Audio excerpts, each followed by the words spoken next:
Brought to you by Techno Camon 30 series.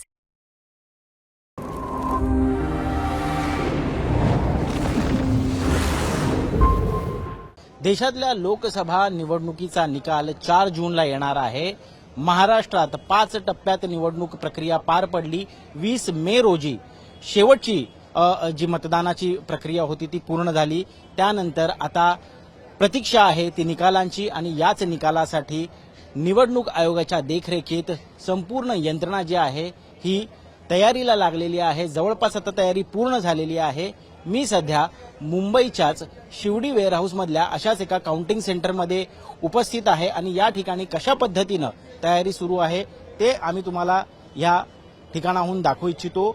या ठिकाणी आपण जी ही इमारत पाहताय या इमारतीमध्ये प्रत्यक्षात काउंटिंग होणार आहे। इथे सर्व ईव्हीएम मशीन ज्या आहेत ह्या ठेवण्यात आलेल्या आहेत आणि त्यामुळे ह्याला मतमोजणी कक्ष व ईव्हीएम स्ट्रॉंग रूम असं म्हटलं जातं।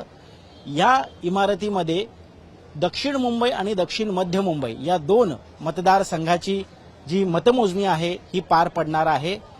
प्रत्येक मतदारसंघामध्ये विधानसभा निहाय मतमोजणी जी आहे ही केली जाणार आहे आणि प्रत्येक विधानसभेला एक स्वतंत्र कक्ष या ठिकाणी देण्यात आलेला आहे।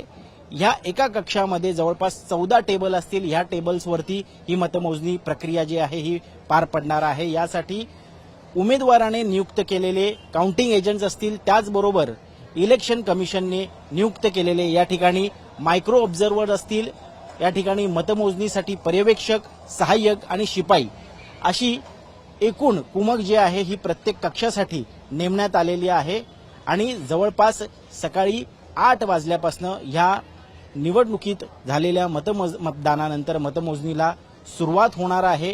त्याचबरोबर आपण ह्या संपूर्ण परिसरात पाहू शकतो कशा पद्धतीनं कर्मचाऱ्यांची बसण्याची आसन व्यवस्था असेल। इथे विशेष मोबाईल जे आहेत किंवा कुठलाही इलेक्ट्रॉनिक डिव्हाइस आत घेऊन जायला परवानगी नसल्यामुळे ते ठेवण्यासाठी सुद्धा एक विशेष व्यवस्था करण्यात आलेली आहे।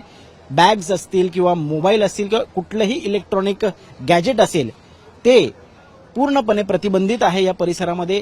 ते ठेवण्यासाठी या ठिकाणी असे लॉकर्स बनवण्यात आलेले आहेत। त्याचबरोबर पाण्याची व्यवस्था आहे, खाण्याची व्यवस्था करण्यात आलेली आहे आणि जवळपास 3 वेगवेगळ्या सर्कल्समध्ये इथली सुरक्षा व्यवस्था जी आहे ही तैनात करण्यात आलेली आहे।